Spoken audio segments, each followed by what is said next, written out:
ఇక్కడ మీకు ఒక 2 వీడియోలు చూపిస్తాను. అందులో పశ్చాత్తాపం కనిపిస్తుందా? అహంకారం కనిపిస్తుందా? మీరే చెప్పండి. అందరికీ నమస్కారం. ఈ మధ్య ఒకడు ఎన్ఆర్ఐ ముసుగులో చిల్లర నా కొడుకు అంటే వాడి ఇంటి పేరు ఏదో చిల్లరో చిలికి చెట్టు అంటాడు ప్రసాద్. వాడు నోటికి వచ్చినట్టు మాట్లాడటం, ఎక్కడో అమెరికాలోనో ఏడో కూర్చొని ఫేస్బుక్ లో సోషల్ మీడియాలో నా గురించి మాట్లాడటం, మా పార్టీ నాయకుల గురించి మాట్లాడటం.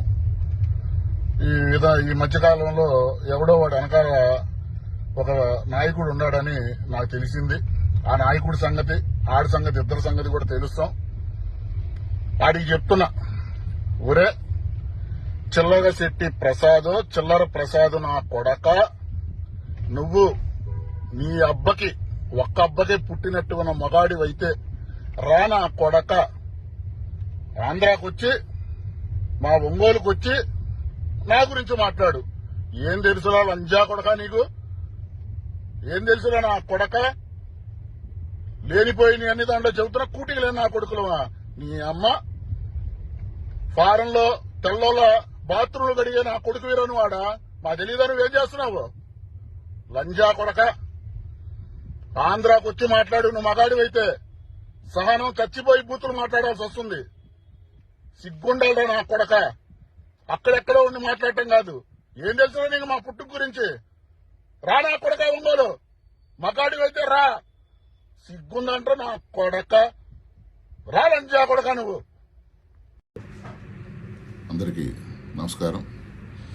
నిన్న నా మీద అలాగే మా పార్టీ నాయకుల మీద కూడా ఈ మధ్యకాలంలో ఒక ఎన్ఆర్ఐ వ్యక్తి చిగిలిశెట్టి ప్రసాద్ అనే వ్యక్తి సోషల్ మీడియాలో మా మీద ప్రత్యేకంగా దాడి చేయటం జరిగింది. ఎందుకంటే ఇప్పుడు దాకా కూడా చిగిలిశెట్టి ప్రసాద్ ఎవరు, అసలు అతను ఎవరో కూడా నాకు పరిచయం లేదు, నాకు తెలియదు. సో ఎందుకు అతను నా మీద ఆ విధంగా దాడి చేస్తున్నారో నాకు అర్థం కాలేదు. పర్టికులర్లీ మాకు కూడా కుటుంబాలు కొన్ని ఉండే, మా కుటుంబం ఉంది, మాకు ఇంట్లో భార్య పిల్లలు ఉన్నారు. సోషల్ మీడియా నేడు అంతా కూడా వ్యాపించింది. లేనిపోయిన ఆరోపణలు చేస్తున్నప్పుడు సో సహనం, ఓపిక నశించి నిన్న అటువంటి భాష మాట్లాడాల్సి వచ్చింది. అయితే దానివల్ల మన జన సైనికులు, మన పార్టీ నాయకులు, కార్యకర్తలు కొంతమంది బాధపడటం, అంటే పార్టీలో ఇలాంటి భాష మాట్లాడటం కరెక్ట్ కాదు కదా అని కొంతమంది కార్యకర్తలు ఇబ్బందిగా, బాధగా నన్ను ట్విట్టర్లో ట్యాగ్ చేసి నాకు పంపించడం జరిగింది. పార్టీ కార్యకర్తలకి, మా జన సైనికులందరికీ కూడా అలాంటి భాష మాట్లాడటం తప్పే. ఇక మీదట అలాంటి భాష మాట్లాడను. కానీ ఒక వ్యక్తి మీద పదే పదే దాడి జరుగుతున్నప్పుడు ఎందుకు దాడి జరుగుతుంది, లేనిపోయిన ఆరోపణలు వేస్తున్నారు అనేది మన జన సైనికులు అందరూ కూడా గుర్తించాలి. మనం ప్రతిపక్ష పార్టీలతో యుద్ధం చేయాల్సింది, కానీ జనసేన పార్టీలో మన పార్టీలోనే మన నాయకులతో మనం యుద్ధం చేసే పరిస్థితి ఈరోజు సోషల్ మీడియాలో కొంతమంది వ్యక్తులు తెస్తున్నారు. సో జన సైనికులందరూ కూడా అది కూడా ఆలోచించండి. నా దైవం పవన్ కళ్యాణ్ గారి సాక్షిగా చెబుతున్నాను, ఇక మీదట ఇలాంటి లాంగ్వేజ్, ఎందుకంటే గతంలో కూడా నేను ఎప్పుడూ వాడింది లేదు. ఎంతో ఓపికతో సహనం చచ్చిపోయిన తర్వాతే ఇలాంటి భాష మాట్లాడాల్సి వచ్చింది. నా దైవం పవన్ కళ్యాణ్ గారి సాక్షిగా చెప్తున్నాను, ఇక మీదట అలాంటి భాష నేను మాట్లాడను. సో జనసేన పార్టీ జన సైనికులకి అలాగే ఇంకెవరికైనా బాధ కలిగిస్తే ఆ భాషని నేను వారికి క్షమాపణ చెప్తున్నా, అంతేగాని చిలిగిశెట్టి ప్రసాద్కి నేను క్షమాపణ అడగట్లేదు. ఎవరైతే జన సైనికులు ఉన్నారో వాళ్ళందరినీ కూడా ఆ భాష వాళ్ళకి ఇబ్బంది కలిగిస్తే వాళ్ళకి నేను క్షమాపణ అడుగుతాను. నమస్కారం అండి.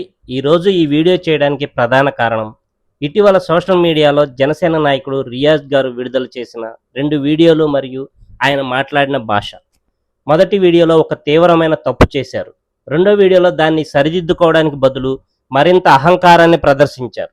ఇది ఏ రకమైన రాజకీయం రియాజ్ గారు? ఎల్లలు దాటి విదేశాల్లో ఉన్న ప్రతి క్షణం జనసేన గెలుపు కోసం, పవన్ కళ్యాణ్ గారి సిద్ధాంతాల వ్యాప్తి కోసం తమ రక్తాన్ని చెమటను దారపోస్తున్న వాళ్ళు మన ఎన్ఆర్ఐ సోదరులు. చిగిలిశెట్టి ప్రసాద్ గారు పార్టీ క్షేమం కోరి ఒక ప్రశ్న అడిగితే దానికి సమాధానం చెప్పలేక లకారం భాష వాడడం, విదేశాల్లో ఉండే వారి కష్టాన్ని కించపరిచేలా బాత్రూంలు కడుగుతున్నారని మాట్లాడడం ఏ రకమైన సంస్కారం? ఎన్నికల సమయంలో ఎన్ఆర్ఐలు అందించిన ఆర్థిక పరిపుష్టి, ప్రచారం మీకు గుర్తులేవా?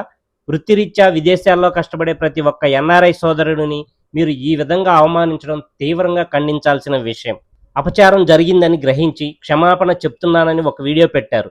కానీ అందులో ఏముంది? నేను జన సైనికులకు క్షమాపణ చెప్తున్నాను, కానీ ప్రసాద్ గారికి చెప్పనని అనడం మీ అహంకారానికి నిదర్శనం కాదా? తప్పు మాట్లాడింది ఒక వ్యక్తిని ఉద్దేశించి అయినప్పుడు ఆ వ్యక్తికి కాకుండా మిగతా వారికి క్షమాపణ చెప్పడం అంటే అది అసలైన క్షమాపణ కాదు. కేవలం జన సైనికుల ఆగ్రహం నుండి తప్పించుకోవడానికి ఆడిన నాటకం. ఒక బాధ్యతాయుతమైన పదవిలో ఉండి కూటమికి ప్రతినిధిగా ఉంటూ మీరు వాడిన భాషకు ప్రతి ఒక్కరికి బేషరతుగా క్షమాపణ చెప్పాల్సిందే. ఈ రోజు అసలు సమస్య ఏమిటంటే పార్టీ కోసం ప్రాణాలు ఇచ్చే సామాన్య కార్యకర్తలకు జనసేన అధినేత పవన్ కళ్యాణ్ గారికి మధ్య మీలాంటి కొద్ది మంది కోటరీ మాదిరి తయారయ్యారు. అధినేతకు క్షేత్రస్థాయి కార్యకర్తలకు మధ్య అడ్డుగోడగా నిలుస్తోంది మీలాంటి వారి వైఖరే. జనసేన పార్టీలో ఉంటూ ఒంగోలు నుండి మిగిలిన జిల్లాల వరకు పార్టీ వాతావరణాన్ని దెబ్బతీస్తూ మేమేం చేసినా సాగిపోతుందిలే, నాకు పెద్దల అండ ఉంది అని చూసుకుని ఇలాంటి వ్యాఖ్యలు చేయడం ఎంతవరకు సమంజసం? అధినేత పవన్ కళ్యాణ్ గారి గుడ్ బుక్ లో పడడానికి, పార్టీని సొంత ప్రయోజనాలకు వాడుకోవడానికి చూస్తే జన సైనికులు చూస్తూ ఊరుకోరు. రియాజ్ గారు, క్షమాపణ అనేది మనస్ఫూర్తిగా ఉండాలి, కానీ రాజకీయ ఎత్తుగడలా ఉండకూడదు. పవన్ కళ్యాణ్ గారు నేర్పిన సిద్ధాంతాల్లో ఆత్మగౌరవం మొదటిది. దాన్ని దెబ్బతీసే హక్కు మీకు లేదు. ఇప్పటికైనా మీ వైఖరి మార్చుకుని బాధ్యతాయుతంగా మాట్లాడడం నేర్చుకోండి. జనసేన సైన్యం ఎప్పుడూ అధినేత వెంటే ఉంటుంది, కానీ పార్టీకి చెడ్డ పేరు తెచ్చే ఏ ఒక్క నాయకుడి అహంకారాన్ని సహించదు. అయినా పవన్ కళ్యాణ్ గారు, మీకు తోడుగా ఉన్నామని, ఏది వచ్చినా పిడుగులా అడ్డుగా నిలబడ్డామని పైకి గొప్పలు చెప్పుకునే నాయకులు కాదు సార్ ఈరోజు పార్టీకి కావాల్సింది. చేతిలో మంచి సర్వీస్ ఉండగానే తమ భవిష్యత్తును, హోదాను వదులుకుని మీ సిద్ధాంతాల కోసం, మీ ఆశయాల కోసం మీకు తోడుగా నిలబడిన నిజమైన నాయకులు సార్ కావాల్సింది. మీకు వ్యక్తిగతంగా వారి అవసరం లేదేమో, కానీ సమాజానికి, రాష్ట్రాన్ని నిర్మించే మన జనసేన పార్టీకి అలాంటి నిబద్ధత ఉన్న నాయకుల అవసరం ఎంతో ఉంది సార్. క్షేత్రస్థాయిలో ఏం జరుగుతుందో, మీ చుట్టూ ఉన్న కొద్ది మంది కోటరీ మిమ్మల్ని, కార్యకర్తలను ఏ విధంగా విడదీస్తున్నారో ఒక్కసారి ఆలోచన చేయండి సార్. Please sir.